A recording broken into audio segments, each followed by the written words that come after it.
47ാമത്തെ American പ്രസിഡന്റായി Donald Trump സ്ഥാനമേറ്റതിന് ശേഷം tariff നയങ്ങളിൽ വന്ന മാറ്റം മൂലം കഴിഞ്ഞ ട്രേഡിംഗ് സെഷനിൽ വിപണി അസ്ഥിരമാവുകയും ഗ്ലോബൽ മാർക്കറ്റിലും ഇന്ത്യൻ മാർക്കറ്റിലും ഉയർന്ന വോളറ്റിലിറ്റി റിപ്പോർട്ട് ചെയ്യുകയും ചെയ്തു. കഴിഞ്ഞ ട്രേഡിംഗ് സെഷനിൽ നിഫ്റ്റി 1.58% ഇടിഞ്ഞ് 22,976 ക്ലോസിംഗ് നൽകി. കാനഡ, മെക്സിക്കോ തുടങ്ങിയ അയൽ രാജ്യങ്ങൾക്ക് മുകളിൽ 25% ഇമ്പോസ് താരിഫ് ഏർപ്പെടുത്തിയതിൻ്റെ ഇമ്പാക്റ്റാണ് കഴിഞ്ഞ ട്രേഡിംഗ് സെഷനിൽ മാർക്കറ്റിൽ പ്രധാനമായും കാണാൻ സാധിച്ചത്. അതോടൊപ്പം തന്നെ എക്സ്പയറിയുമായി ബന്ധപ്പെട്ട വോളറ്റിലിറ്റിയും മാർക്കറ്റിൽ പ്രകടമായിരുന്നു.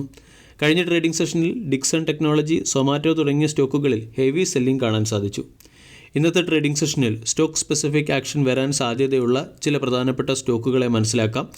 ഇന്ന് ക്വാർട്ടർലി റിസൾട്ട് പുറത്തുവിടുന്ന സ്റ്റോക്കുകളെ നമ്മൾ പ്രധാനമായും ശ്രദ്ധിക്കണം. BPCL, HDFC bank, Hindustan Unilever തുടങ്ങിയ കമ്പനികളാണ് ഇന്ന് ക്വാർട്ടർലി റിസൾട്ട് പുറത്തുവിടുന്നത്. ഇതുകൂടാതെ Coforge, Elecon Engineering, Heritage Food, NIIT Learning System, Nuvoco Vista, Persistent System, Pidilite Industries, Polycab India, Rattan India Power, Tata Communication തുടങ്ങിയ തുടങ്ങിയ കമ്പനികളും ഇന്ന് ക്വാർട്ടർലി റിസൾട്ട് പുറത്തുവിടുന്നുണ്ട്. ഈ സ്റ്റോക്കുകളിൽ സ്റ്റോക്ക് സ്പെസിഫിക് ആക്ഷൻ വരാൻ സാധ്യതയുണ്ട്. കഴിഞ്ഞ ദിവസം മാർക്കറ്റ് അവറിന് ശേഷം ക്വാർട്ടർലി റിസൾട്ട് പുറത്തുവിട്ട സ്റ്റോക്കുകളെയും ഇന്ന് വാച്ച് ലിസ്റ്റിൽ ഉൾപ്പെടുത്താം. ICICI പ്രൊഡൻഷ്യൽ, C&DLM തുടങ്ങിയ കമ്പനികളാണിവ. C&DLMൻ്റെ ക്വാർട്ടർലി റിസൾട്ട് മോശമായിരുന്നു. കമ്പനിയുടെ ക്വാർട്ടർലി റിസൾട്ട് മാർക്കറ്റ് എസ്റ്റിമേഷനെ മിസ് ചെയ്തു. റവന്യൂ 38% വർദ്ധിച്ച് 321 കോടിയിൽ നിന്ന് 444 കോടിയിലേക്ക് ഉയർന്നെങ്കിലും 450 കോടി രൂപയുടെ റവന്യൂ ആണ് മാർക്കറ്റ് പ്രതീക്ഷിച്ചത്. Market estimation മിസ്സായിട്ടുണ്ട്. എബിറ്റ 4% ഇടിഞ്ഞ് 29 കോടിയിൽ നിന്നും 28 കോടിയിലേക്ക് എത്തുകയും കമ്പനിയുടെ മാർജിൻ 9% നിന്നും 6.3% ഇടിയുകയും ചെയ്തു. നെറ്റ് പ്രോഫിറ്റിൽ ഇയർ ഓൺ ഇയറിൽ 40% വർധനവുണ്ടായെങ്കിലും മാർക്കറ്റ് എസ്റ്റിമേഷനെ നെറ്റ് പ്രോഫിറ്റ് മിസ് ചെയ്തു. ICICI പ്രൊഡൻഷ്യലിൻ്റെ ക്വാർട്ടർലി റിസൾട്ടിൽ കമ്പനിയുടെ നെറ്റ് പ്രീമിയം 23% വർദ്ധിച്ച് 9,929 കോടിയിൽ നിന്നും 12,261 കോടിയിലേക്ക് എത്തി. കമ്പനിയുടെ പ്രോഫിറ്റ് 43% വർദ്ധിച്ച് 227 കോടിയിൽ നിന്നും 325 കോടിയിലേക്ക് എത്തുകയും സോൾവൻസി റേഷ്യോ 188% നിന്നും 211% ഉയരുകയും ചെയ്തു.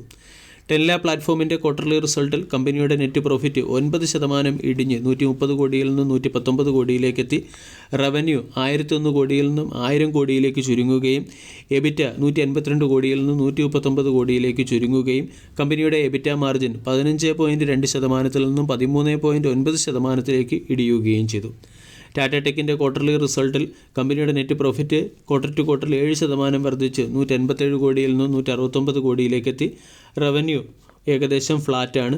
1,317 കോടി രൂപയുടെ റവന്യൂ ആണ് റിപ്പോർട്ട് ചെയ്തിരിക്കുന്നത്. എബിറ്റ 206 കോടിയിൽ നിന്നും 204 കോടിയിലേക്ക് എത്തുകയും മാർജിൻ 15.8% നിന്നും 15.5% എത്തുകയും ചെയ്തു. ദാൽമിയ ഭാരതിൻ്റെ ക്വാർട്ടർലി റിസൾട്ടിൽ കമ്പനിയുടെ മാർജിൻ 21.6% നിന്നും 16% എത്തി. റവന്യൂ 3,604 കോടിയിൽ നിന്നും 3,181 കോടിയിലേക്ക് എത്തുകയും നെറ്റ് പ്രോഫിറ്റ് 266 കോടിയിൽ നിന്നും 66 കോടിയിലേക്ക് എത്തുകയും ചെയ്തു. KEI ഇൻഡസ്ട്രീസിൻ്റെ ക്വാർട്ടർലി റിസൾട്ടിൽ കമ്പനിയുടെ നെറ്റ് പ്രോഫിറ്റ് 9% വർദ്ധിച്ച് 181 കോടിയിൽ നിന്നും 165 കോടിയിലേക്ക് എത്തി. റവന്യൂ 20% വർദ്ധിച്ച് 2,089 കോടിയിൽ നിന്നും 2,467 കോടിയിലേക്ക് എത്തി. മാർജിൻ 10.4% നിന്നും 9.6% ചുരുങ്ങി. ഇന്ത്യ മാർട്ടിൻ്റെ ക്വാർട്ടർലി റിസൾട്ടിൽ കമ്പനിയുടെ റവന്യൂ 16%, പ്രോഫിറ്റ് 47% വർദ്ധിച്ചു. ഇയർ ഓൺ ഇയറിൽ പ്രോഫിറ്റ് 81 കോടിയിൽ നിന്ന് 121 കോടിയിലേക്ക് എത്തുകയും റവന്യൂ 16% വർദ്ധിച്ച് 305 കോടിയിൽ നിന്നും 384 കോടിയിലേക്ക് ഉയരുകയും ചെയ്തു. എബിറ്റ 61% വർദ്ധിച്ച് 88 കോടിയിൽ നിന്നും 138 കോടിയിലേക്ക് ഉയർന്നു. കൂടാതെ കമ്പനിയുടെ എബിറ്റ മാർജിൻ 28% നിന്നും 39% മെച്ചപ്പെട്ടു. ഇനി മറ്റ് ചില പ്രധാനപ്പെട്ട സ്റ്റോക്കുകളെ കൂടി പരിചയപ്പെടാം. ഒന്നാമത്തേത് Jio financial service. Jio financial സർവീസിൽ ബ്ലാക്ക് റോക്ക് 117 കോടി രൂപയുടെ ഇൻവെസ്റ്റ്മെൻറ്റ് നടത്തുകയാണ്. ഇതിനുവേണ്ടി ജിയോ ഫിനാൻഷ്യൽ സർവീസിൻ്റെ 5.85 കോടി ഷെയറുകൾ ബ്ലാക്ക് റോക്ക് സ്വന്തമാക്കും. ഹോം ഫസ്റ്റ് ഫിനാൻസ് എന്ന കമ്പനി QIP വഴി ഫണ്ട് റേസ് ചെയ്യും. QIP ജനുവരി 28 മുതൽ ആരംഭിക്കും. റെയിൽടെൽ കോർപ്പറേഷൻ എന്ന കമ്പനിക്ക് ടെലികോം ഇൻഫ്രാസ്ട്രക്ചർ ബിൽഡപ്പ് ചെയ്യുന്നതിന് വേണ്ടി നോർത്ത് വെസ്റ്റേൺ റെയിൽവേയിൽ നിന്നും 46 കോടി രൂപയുടെ ഓർഡർ ലഭിച്ചു. Aditya Birla fashion and retail എന്ന കമ്പനിയുടെ QIP അവസാനിച്ചു.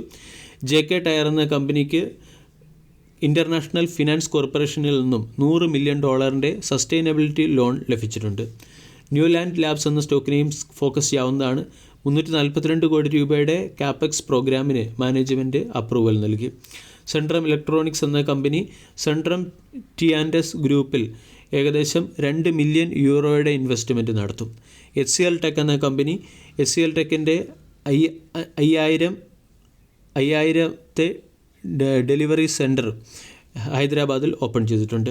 ടെൻല പ്ലാറ്റ്ഫോം എന്ന സ്റ്റോക്കിന് ഇന്നത്തെ ട്രേഡിംഗ് സെഷനിൽ ഫോക്കസ് ചെയ്യാവുന്നതാണ്.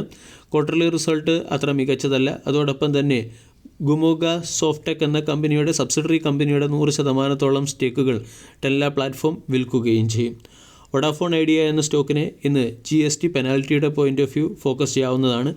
ആൾറെഡി ഉയർന്ന കടബാധ്യതയുള്ള വോഡാഫോൺ ഐഡിയ എന്ന കമ്പനിക്ക് 8.9 കോടി രൂപയുടെ GST പെനാൽറ്റി കൂടി ലഭിച്ചിട്ടുണ്ട്. വേദാന്ത എന്ന കമ്പനിക്ക് 22 ലക്ഷം രൂപയുടെയും animal and poultry vaccine manufacture ചെയ്യുന്ന ഹെസ്റ്റർ ബയോസയൻസ് എന്ന കമ്പനിക്ക് 32 ലക്ഷം രൂപയുടെയും GST പെനാൽറ്റിയാണ് ലഭിച്ചിരിക്കുന്നത്. വീഡിയോ എല്ലാവർക്കും ഇഷ്ടമായി എന്ന് വിശ്വസിക്കുന്നു. താങ്ക്